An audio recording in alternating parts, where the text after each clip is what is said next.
Olá, irmãos! Sejam bem-vindos ao canal da Igreja Presbiteriana da Coama. Hoje daremos sequência à nossa série de estudos no tema Pecados do Lar. Hoje trataremos acerca do seguinte tema: solteiros, não sozinhos. Ok? Eu convido vocês a abrirem as suas Bíblias lá em Isaías, capítulo 56, do versículo 4 a 5.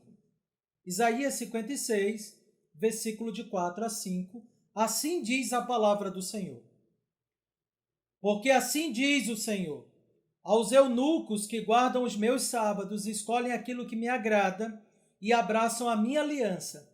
Darei na minha casa e dentro dos meus muros um memorial e um nome melhor do que filhos e filhas. Um nome eterno darei a cada um deles, que nunca se apagará.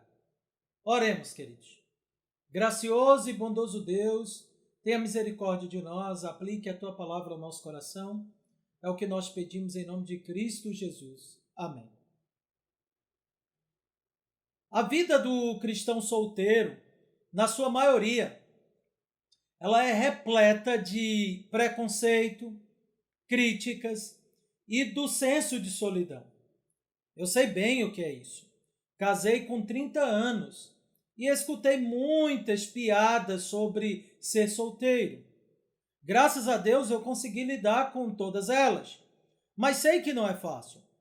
E para muitos é inclusive motivo de lágrimas. Você começa a ser chamado de tiozão, ou no caso das moças, de solteironas. Começa-se a ouvir piadas e as dúvidas alheias acerca da sexualidade. Enfim, se você é solteiro, você sabe exatamente do que eu estou falando. Mas talvez a pior das dores é o sentimento de incompletude, o sentimento de solidão. Imaginamos que há algo extremamente errado conosco. Há algo errado em não conseguir encontrar alguém para casar. Nos sentimos demasiadamente feios ou exigentes demais. A situação ainda é mais agressiva no caso das moças cristãs.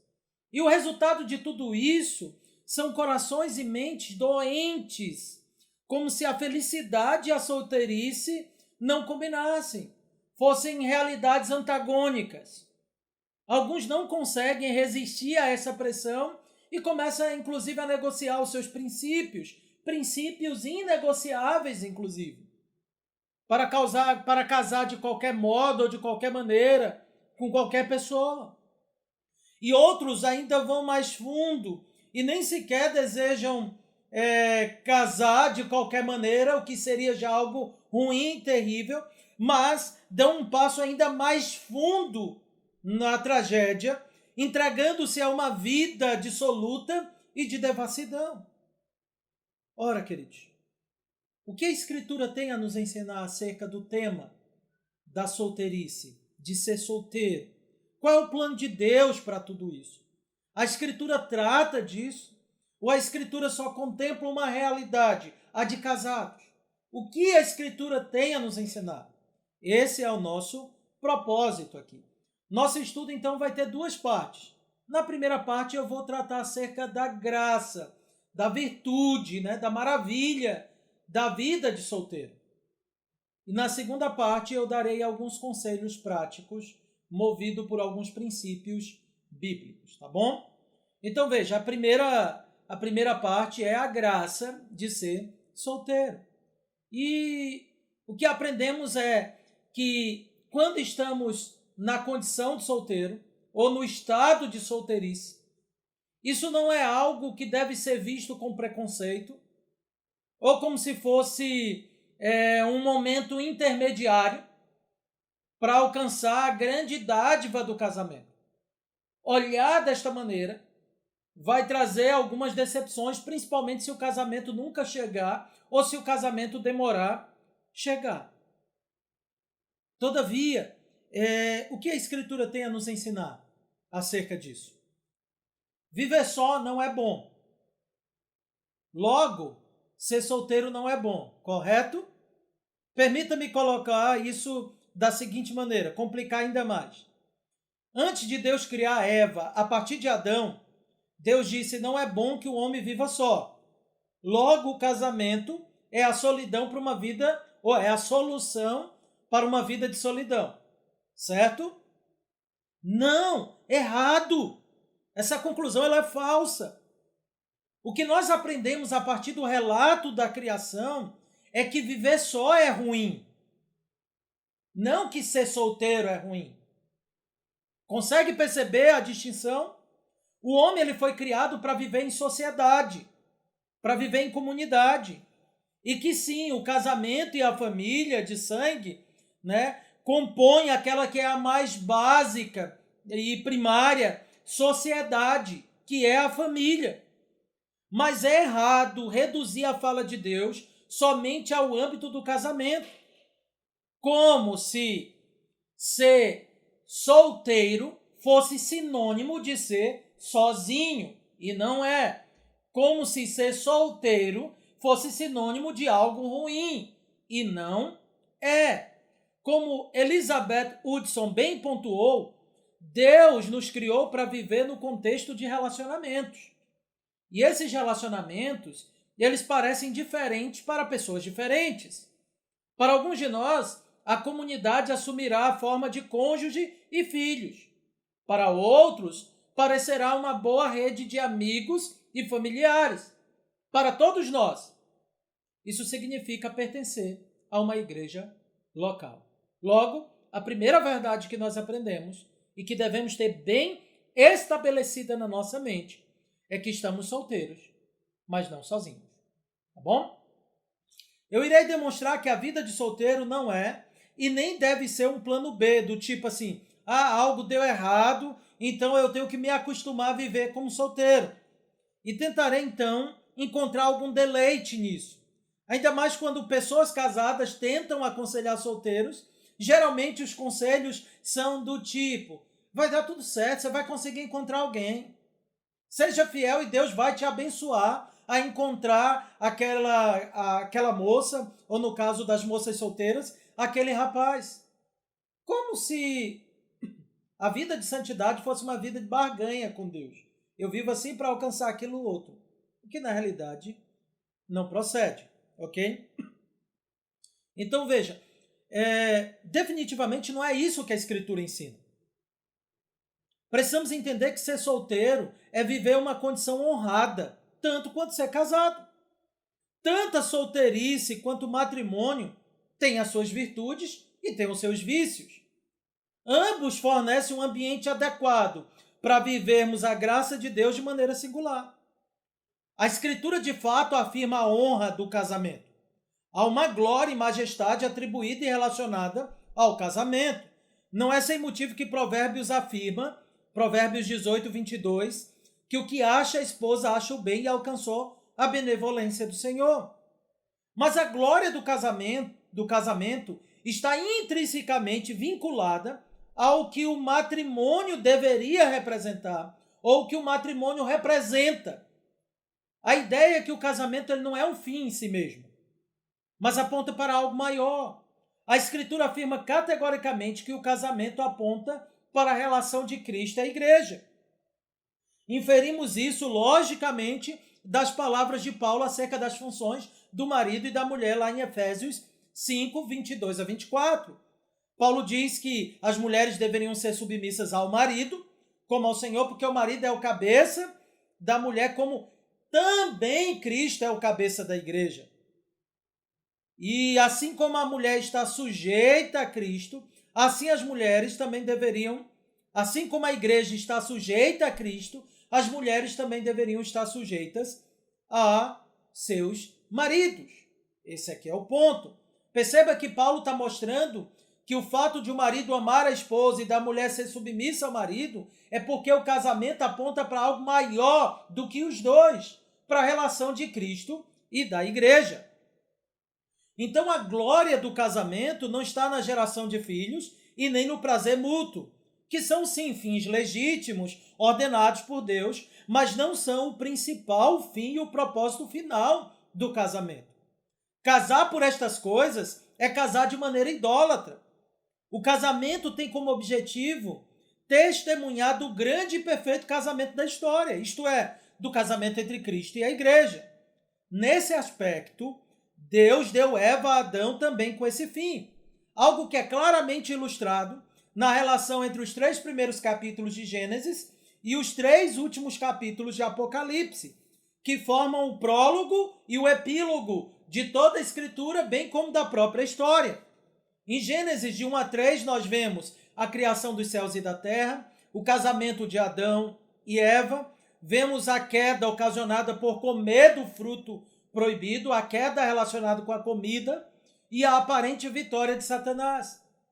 Nos 3 últimos capítulos de Apocalipse, vemos os mesmos elementos, em uma situação distinta, obviamente. Vemos a derrota de Satanás no capítulo 20, vemos a recriação do novos céus e da nova terra no capítulo 21 e 22, vemos o casamento também nesses 2 últimos capítulos entre Cristo e a igreja, e vemos essa restauração tendo seu ápice num grande banquete, comida também. Então veja, os elementos aqui, criação e os elementos dos céus e da terra, do casamento e de comida estão presentes, tanto no início da história quanto no fim. E isso nos lembra que o que nós vemos no fim, no início, nós também veremos no fim. E não, eu não estou aqui me referindo à série Dark, que trata deste conceito do que está no início e está no fim. Onde é que eu quero chegar? O casamento de Adão e Eva apontava para o último casamento da história, o casamento de Cristo e a igreja. E aqui eu finalizo então a tese de que o casamento tem um fim maior do que dar sentido à vida humana. Aponta para um único que é capaz de dar sentido à vida como um todo. Aponta para Jesus Cristo. Assim, o casamento é uma bênção temporária e não uma condição final. Por causa disso, Cristo deixa claro que a morte dissolve os laços matrimoniais e nos lembra também que na eternidade futura não se darão em casamento, não haverá casamentos, pois todos estaremos casados com Cristo. A igreja estará casada com Cristo. O casamento com Cristo é definitivo. Os demais casamentos são temporários. Por que eu estou dizendo isso? Especialmente, por que eu estou dizendo isso em uma palestra para solteiros? Para que vocês entendam que o casamento, por si, não dará sentido a vocês. Mas que o casamento que dará sentido a vocês é o casamento com Cristo. Mas digo mais, durante um bom tempo se imaginou que ser solteiro era viver de maneira incompleta. Isso é extremamente falacioso. Tim Keller pontua bem isso quando ele diz: adultos solteiros não podem ser vistos como seres humanos menos inteiros e realizados do que casados. Pois Jesus Cristo, um homem solteiro, foi um homem perfeito, um homem completo. Mas não para aí.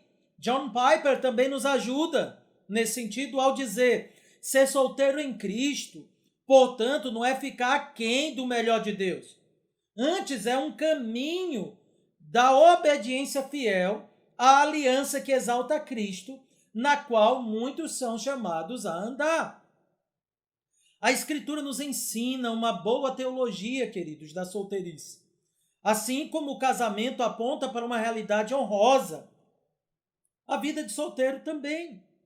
Como bem disse Angus Stewart, tanto a solteirice quanto o casamento são bons estados e ambos são bons presentes da rica graça de Deus ao seu povo.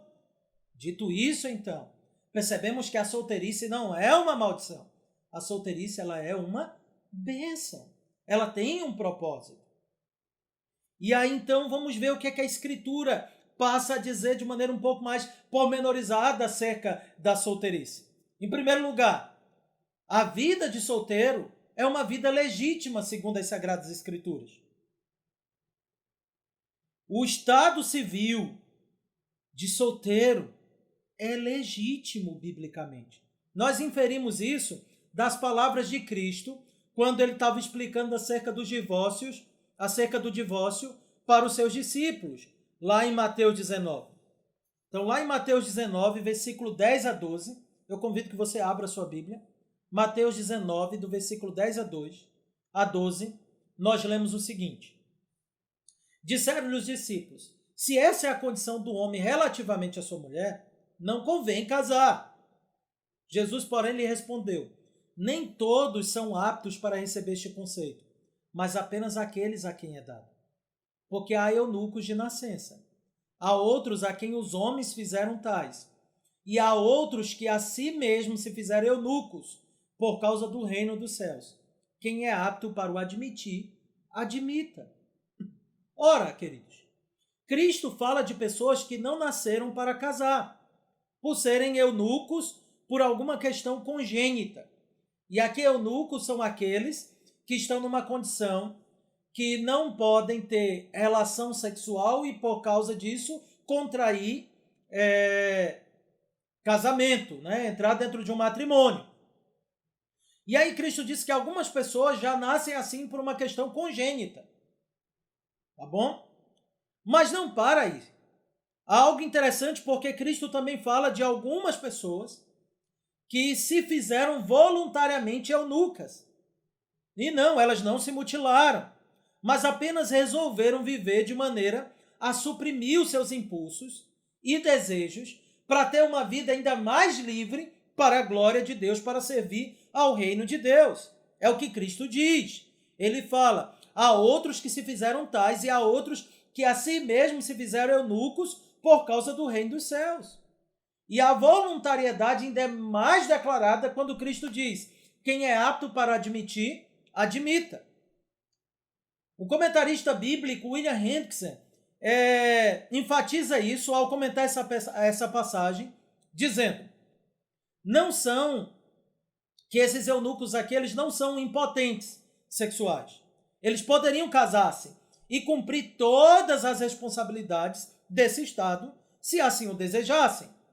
Sua abstinência da vida conjugal é de um caráter puramente voluntário. São eunucos ou celibatários no interesse do reino dos céus, estando plenamente conscientes de que no curso da expansão do evangelho se apresentarão situações marcadas por tremendas penúrias e angústias, mas não obstante, estando cheios do anseio de expandir a mensagem da salvação de um lado ao outro, esses homens, por iniciativa própria, não em decorrência de algum decreto divino ou humano, decidem se casar. Esse é o seu privilégio. Não são, por isso, elevados a um grau mais elevado de santidade, como se aos olhos de Deus o estado de celibato, como tal, lhe atribuísse algum crédito extra. Não é o ponto, ok? Não há nenhuma virtude a mais na vida celibatária como os romanistas acreditam, inclusive proibindo os seus sacerdotes de casarem, porque é como se a vida de casado ela fosse menos honrosa. E não é esse que é o ponto. O ponto aqui não tem a ver com ser mais ou menos honroso, mas em ser mais ou menos livre para poder servir ao Senhor, ok? Ao reino do Senhor. Mas perceba, o que Cristo ensina, e daqui nós podemos inferir, é que uma vida solteira é uma vida possível. Uma vida sem casar é uma vida legítima. O que vai dar legitimidade a isso não é ser em si necessariamente solteiro, mas o que dá legitimidade a isso é o fim para o qual eu vivo como solteiro. É a glória de Deus e o seu rei. Então a primeira lição é a vida de solteiro ela é legítima do ponto de vista bíblico. A segunda lição é que essa vida de solteiro ela não apenas é legítima, ela é boa do ponto de vista bíblico. Se você abrir agora lá em 1 Coríntios 7, o capítulo que Paulo fala também sobre casamento, 1 Coríntios capítulo 7, nós temos excelentes lições acerca da vida matrimonial nesse capítulo. Paulo afirma 2 vezes, e até mesmo 3 vezes se somarmos com outra referência, que a vida de solteiro é boa. Ele diz assim no versículo de 1 a 2: quanto ao que me escreveste, é bom que o homem não toque mulher, mas por causa da impureza, cada um tem a sua própria esposa e cada um o seu próprio marido. Veja, ele diz, é bom que o homem não toque mulher. Esse toque é um toque próprio de quem é casado. É o toque que, se for feito por solteiros, constitui-se impureza, como o próprio texto explica.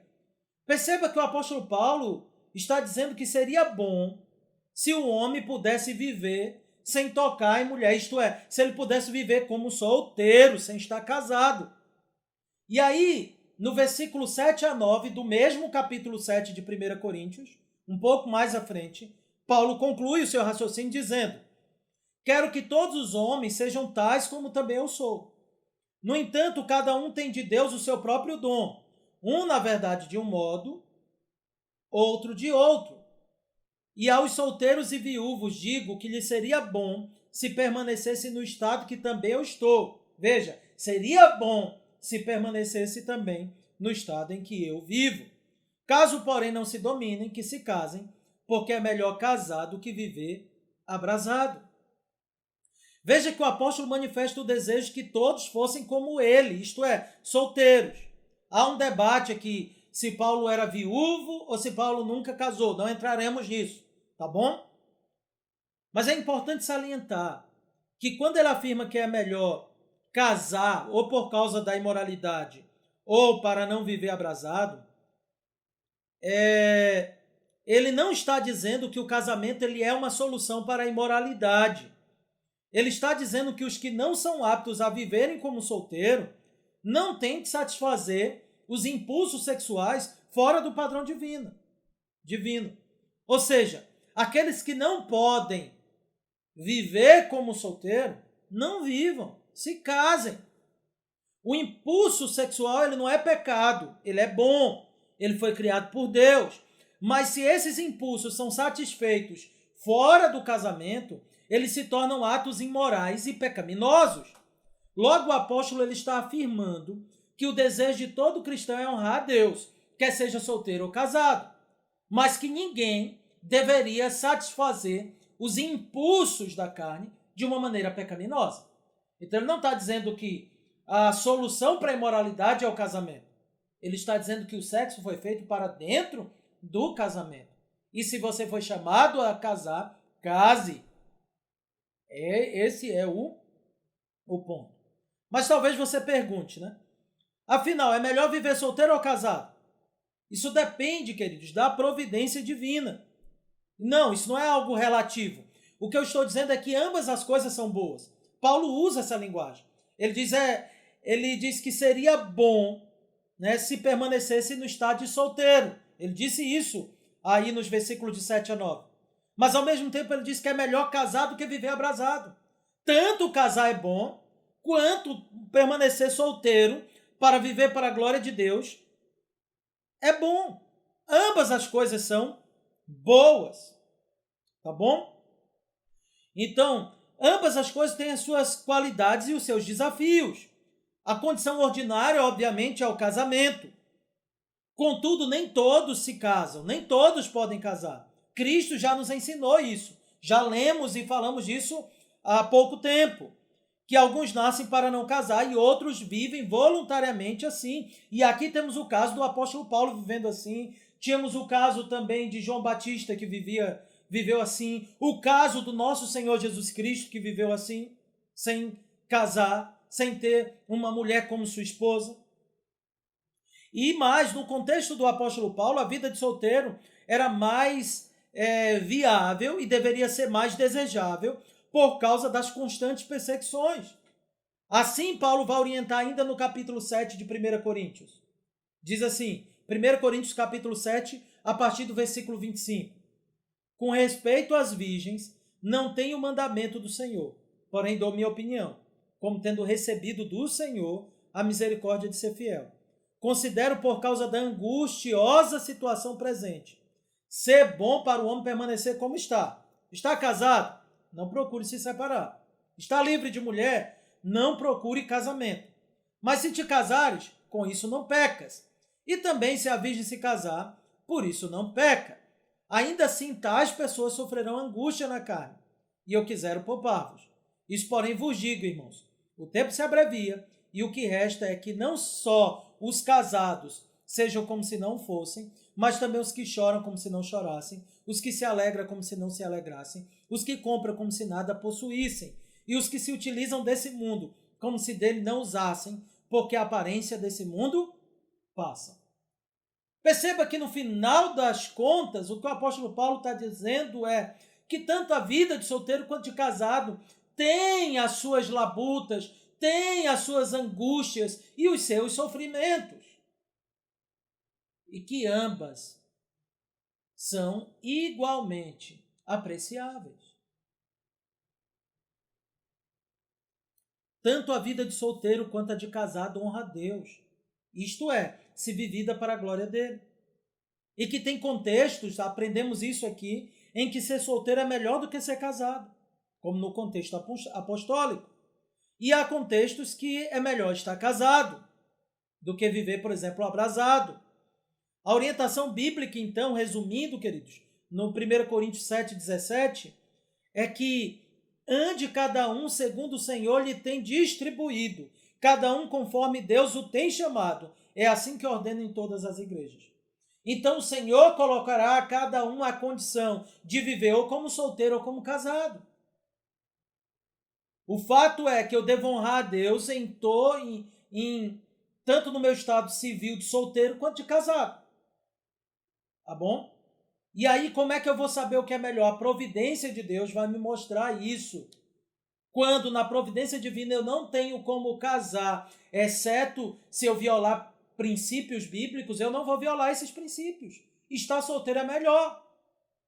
E eu não vou viver angustiado e ansioso por um casamento se talvez o próprio Deus não tenha me criado para adentrar esse casamento.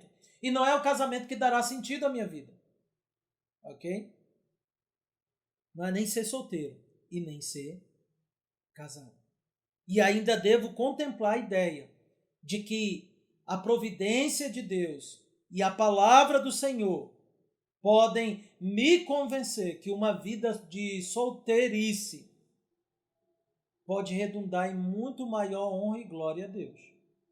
Como também posso ser convencido que a vida de casado fará isso. E aí o meu foco não é ser seduzido pelo meu coração, mas pela palavra de Deus e descansar na sua providência. Mas dito isso ainda, queridos, leve em consideração isso. Reflita que na providência divina, ser solteiro para você talvez seja melhor do que estar casado. Isso não deve impedir você de se preparar para ser tão maduro espiritualmente que caso case ou fique solteiro, você não terá prejuízo. A ideia é, se eu não sei se vou casar, como é que eu vou me preparar para o casamento? Prepare-se para ter uma vida cristã madura, ser piedoso ou piedosa. Busque o aperfeiçoamento de tal maneira que quer você case ou quer você fique solteiro, você não terá tido prejuízo por ter trabalhado na sua própria piedade. Mas pondere, queridos, que casar é algo que pode acontecer ou não. Pondere acerca de como você honrará mais a Deus. Não torne a busca pelo casamento em um ídolo. Não transforme o casamento num ídolo. Isso lhe destruirá. E talvez isso já esteja até lhe destruindo. Ou já tenha lhe destruído. Que honrar a Deus seja mais importante para você do que ser solteiro ou casado. Mas vamos mais. Tem um outro princípio aqui que ele também é importante. Ser solteiro não apenas é legítimo, como é bom, já vimos isso, mas há bênçãos melhores para os solteiros. Há bênçãos específicas para solteiros. Ok? E nós lemos isso no início, no nosso texto de Isaías 56, versículo 4 a 5, e eu peço para você abrir lá o texto bíblico. Isaías 56, do versículo 4 a 5. Ser solteiro não apenas é um estado legítimo e bom, mas também há bênçãos que são específicas para essa condição. Recorrendo novamente às palavras de John Piper, Deus promete àqueles que permanecem solteiros em Cristo bênçãos melhores que as bênçãos de casamento e filhos. E esse texto de Isaías 56, 4 e 5 aponta isso, pois ele diz, veja, porque assim diz o Senhor aos eunucos, veja, aqueles que são solteiros, que guardam os meus sábados, escolhem aquilo que me agradam e abraçam a minha aliança. Darei na minha casa e dentro dos meus muros um memorial e um nome melhor do que filhos e filhas. Um nome eterno darei a cada um deles que nunca se apagará. Olha o que Cristo está dizendo. É bem verdade que vocês que vivem assim, que aqueles que não casam, se eles vivem para a glória de Deus, para honrar a Deus, Deus vai lhe dar algo que é muito melhor do que ser pai ou do que ser mãe, muito melhor do que filhos e filhas. Essa é a promessa do Senhor. Que bênção maravilhosa! O Senhor promete um nome melhor do que filhos e filhas aos que são eunucos, mas que vivem para a glória de Deus e amam seus mandamentos. Essa é uma promessa exclusiva aos solteiros. O texto é claro. Ademais, os solteiros têm maiores privilégios também de se dedicar mais ao Senhor e serem mais úteis ao reino do que casados.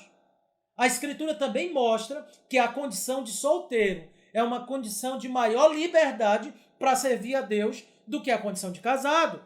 Abra sua Bíblia em 1 Coríntios 7, versículo 32 a 34.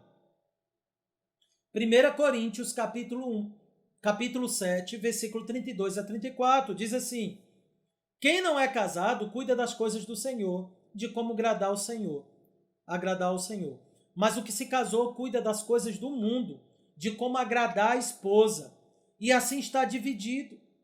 Também a mulher, tanto a viúva como a virgem, cuida das coisas do Senhor, para ser santa, assim no corpo como no espírito. A que se casou, porém, se preocupa com as coisas do mundo, de como agradar o marido. E não, o apóstolo Paulo não está fazendo uma dicotomia aqui. Ele está mostrando apenas uma realidade, que aqueles que são casados precisam se preocupar mais com coisas dessa vida para poder sustentar, inclusive, o lar. Passam mais tempo trabalhando nos negócios que trarão renda para casa para poder sustentar o lar. E isso é honroso, isso não é vergonhoso. Mas o solteiro, ele pode viver mais livremente, para dedicar-se mais livremente ao Senhor, porque ele não tem que lidar com as demandas de quem é casado. Se o casamento espelha o casamento de Cristo com a igreja, essa é a realidade espiritual.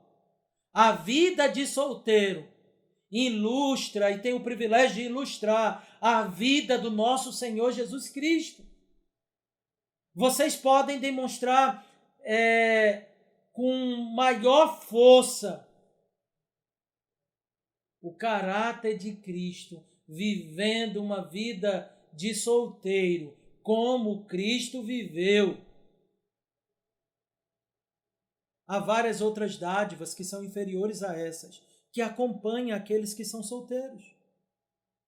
Uma delas, por exemplo, é que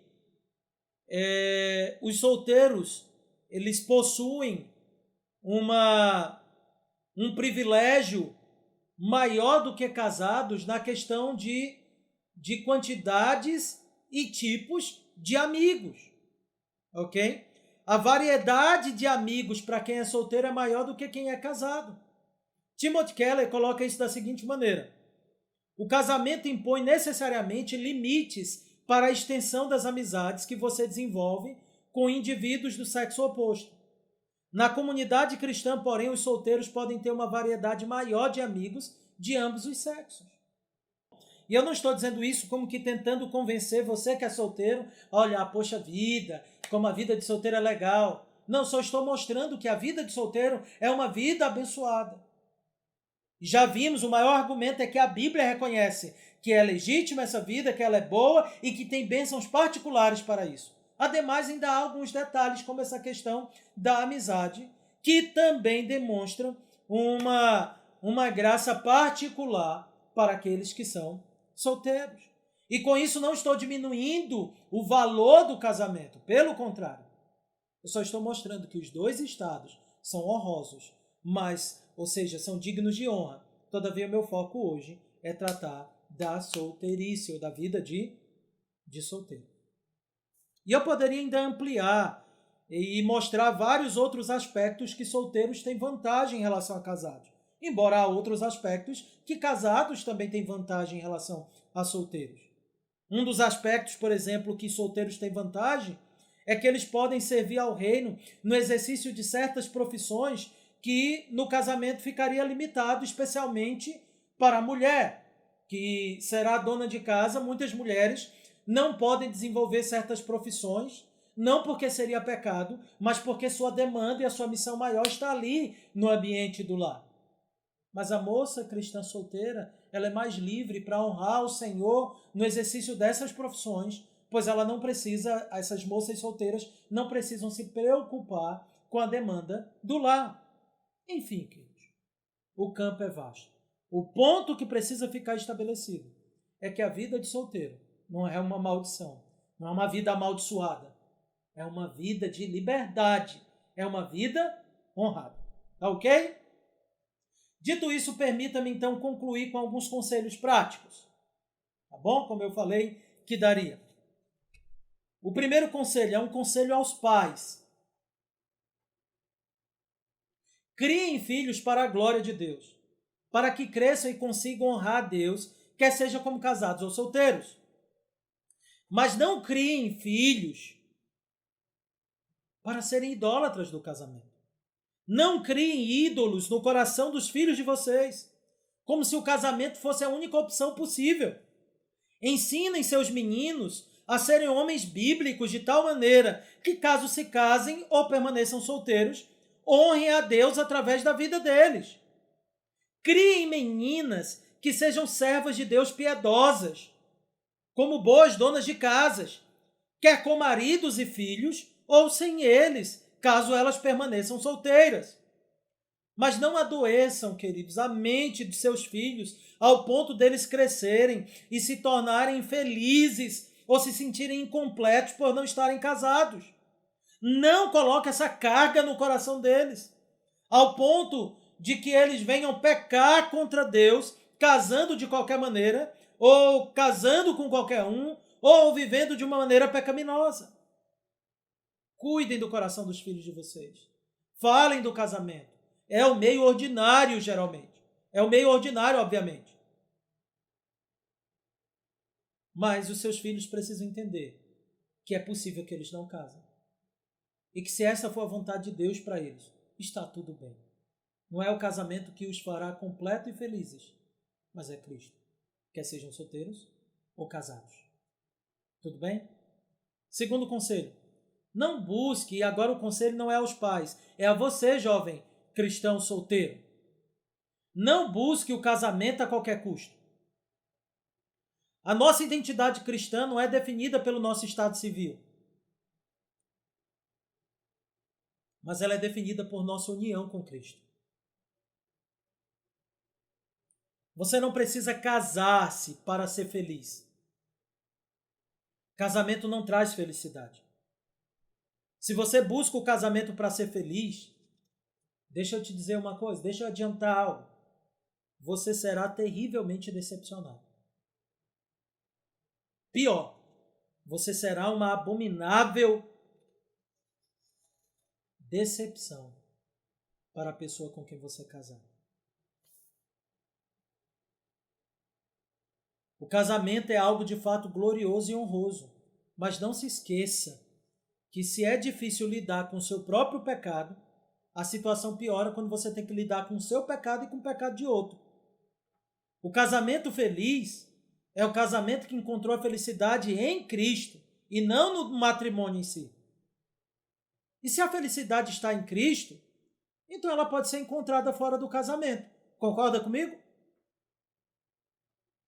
Então, jovem solteiro, rapaz solteiro e moça solteira, não apenas jovens, mas talvez alguém que já tenha chegado à terceira idade e continua solteiro.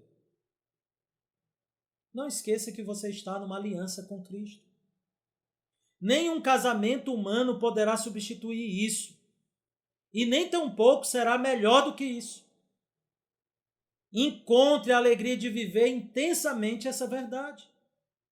Timothy Keller lembra que se os solteiros aprenderem a descansar e se alegrar em seu casamento com Cristo, serão capazes de lidar com a vida de solteiro sem a sensação arrasadora de que são frustrados e incompletos. Então não fique perturbado se não conseguir casar. Não busque o casamento a qualquer custo. A qualquer custo. Mas outro conselho. Também não evite o casamento a qualquer custo. O objetivo do meu estudo aqui não é dizer para você, então, viva solteiro de qualquer maneira, o importante é que ser solteiro é bom e a vida de casado é ruim. Pelo contrário, a vida de casado é boa.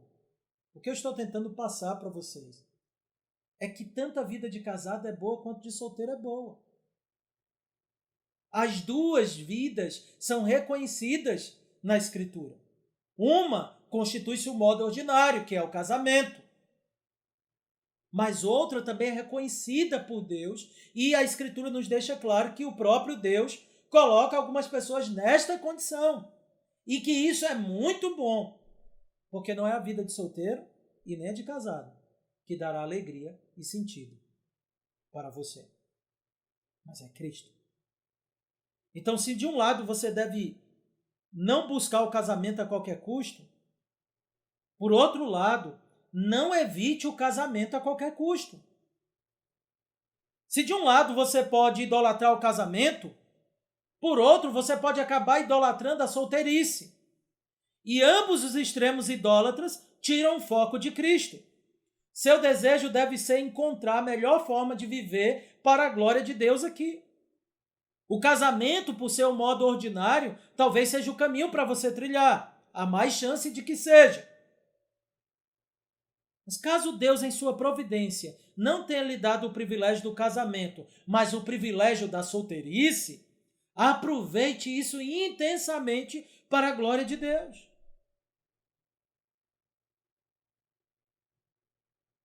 Mas se por um lado você tem que contemplar que Deus pode ter criado você para viver para Ele como solteiro, sendo pais de centenas, de muitas pessoas espiritualmente, dedicando-se ao reino. Por outro lado, Deus pode de fato ter criado você para o casamento. Então, não busque o casamento a qualquer custo e nem evite o casamento a qualquer custo. Sua preocupação, como eu disse, é a glória de Deus. Outro conselho, seja um solteiro altruísta e não individualista. A vida de solteiro ela é boa, mas o individualismo não é bom. É bom que o homem esteja solteiro, por isso a Escritura diz, é bom que permaneçam como eu estou, diz o apóstolo Paulo. Mas também a Escritura diz, não é bom, a Escritura diz que não é bom que o homem esteja só.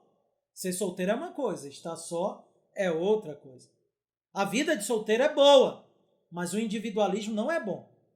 Então não se orgulhe de ser solteiro porque tem mais tempo para si, porque você é dono do seu nariz, porque você tem suas coisas, sua casa, você faz o que quer, quando quer e por que quer. Lembre-se muito bem do que eu disse no início e acabei de repetir. Você está solteiro, mas você não é chamado a viver sozinho. Você faz parte de uma família e você precisa se alegrar nessa condição. Você foi chamado a viver em comunidade. Então saia de sua solidão e mergulhe na comunidade e na comunhão com seus irmãos e irmãs em Cristo Jesus. Não ame o individualismo, não ame a solidão. Aprecie a solteirice na comunhão dos santos para a glória de Deus. Ok? Outro ponto, outro conselho. Viva a vida de solteiro, mas não seja imaturo. Ser solteiro não é ser imaturo. Para o mundo parece isso. Até mesmo porque a figura que nós temos de rapazes solteiros geralmente é aquela figura de meninões de até 30 anos ou mais dentro de casa jogando videogame.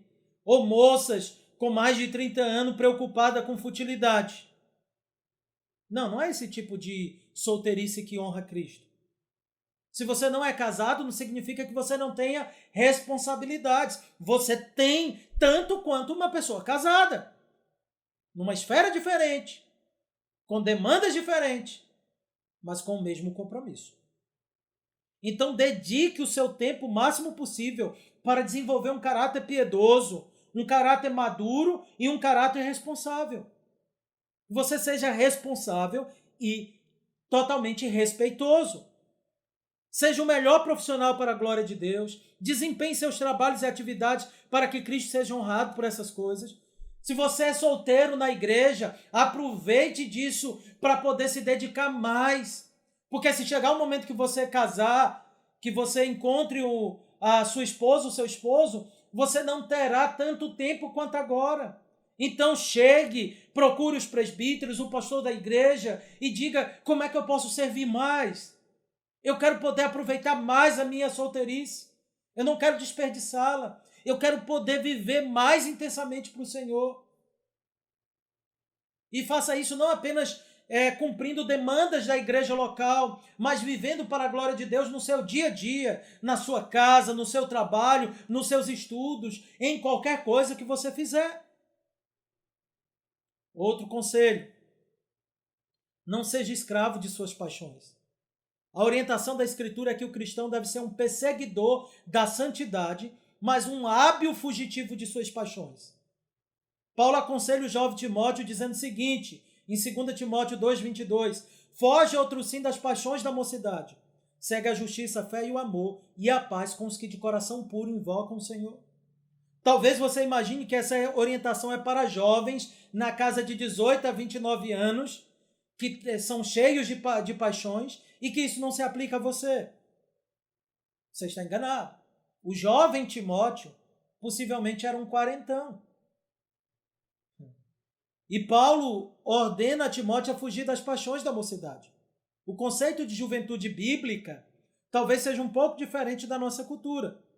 Mas independentemente disso, o conselho de Paulo se aplica a toda pessoa solteira ou casada, jovem ou idosa.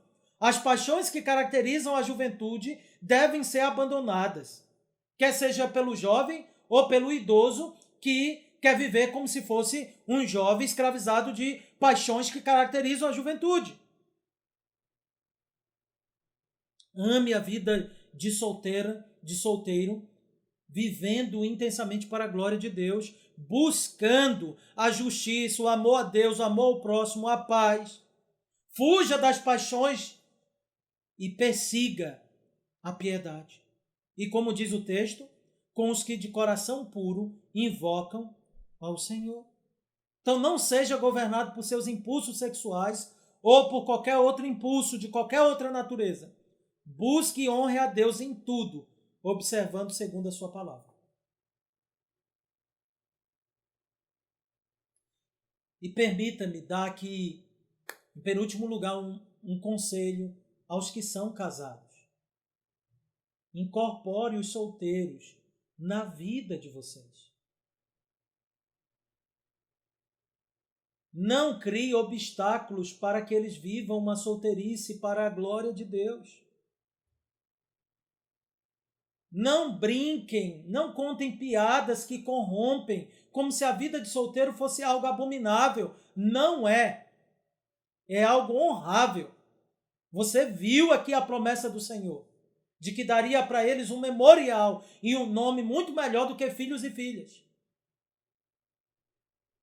É necessário que nós criemos uma cultura onde o casamento seja honrado, mas onde a vida de solteiro também seja honrada, se vivida para a glória de Deus.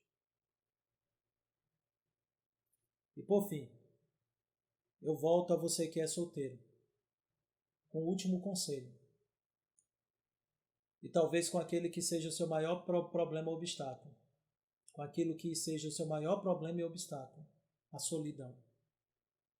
Talvez você sofra por causa disso. É fácil para mim que sou casado dar todos esses conselhos. Talvez seja isso que você pensa.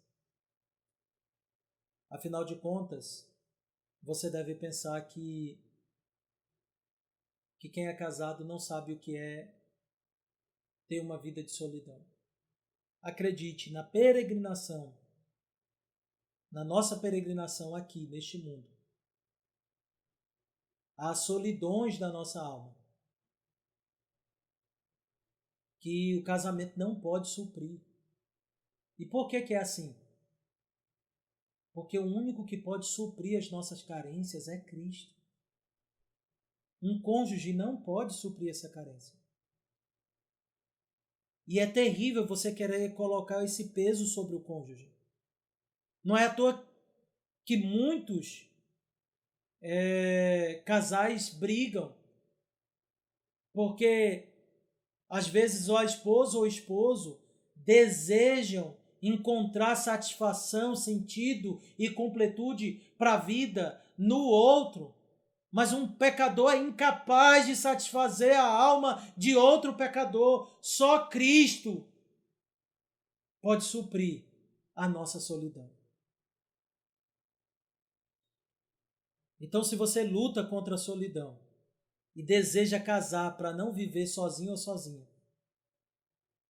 você será surpreendido terrivelmente.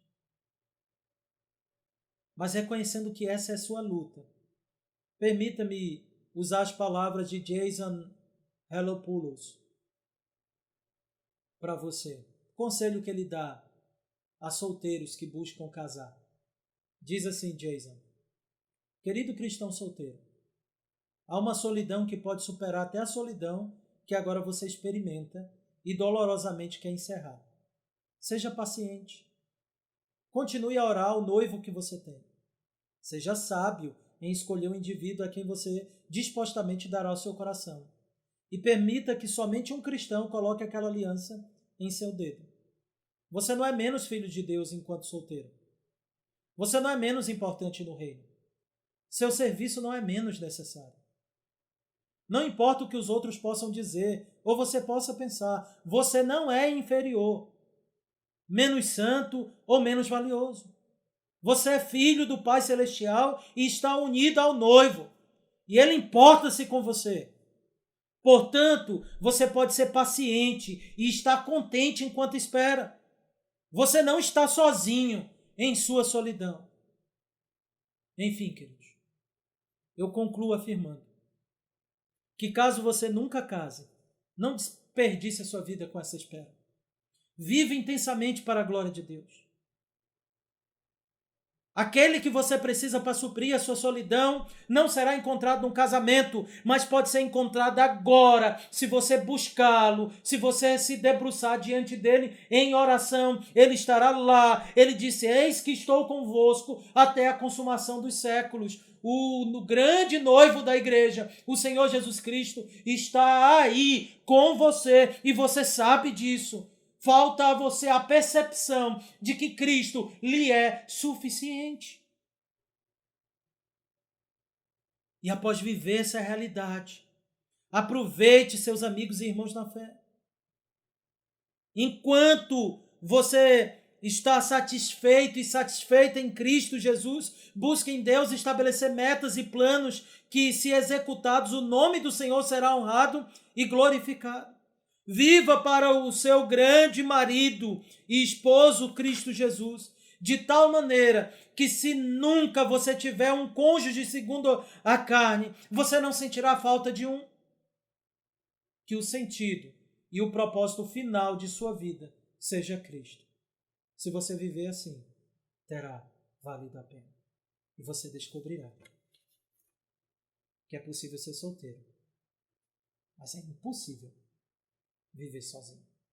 Que Deus nos abençoe. Vamos orar? Gracioso e bondoso Deus, aplica, ó Pai, a Tua palavra ao nosso coração. É o que nós pedimos em nome de Cristo Jesus. Amém. Assim está encerrado, pessoal. Que Deus abençoe a todos. E até domingo retornaremos às nossas atividades. Ok? Começaremos domingo à noite, ou melhor, no final do dia, às 17 horas da tarde, nós estaremos ali reunidos. Então, aqueles que não estão no grupo de restrições, que nós já já demonstramos para os irmãos através dos informativos. Compareça e atenda a Santa Convocação. Deus abençoe a todos. Até mais.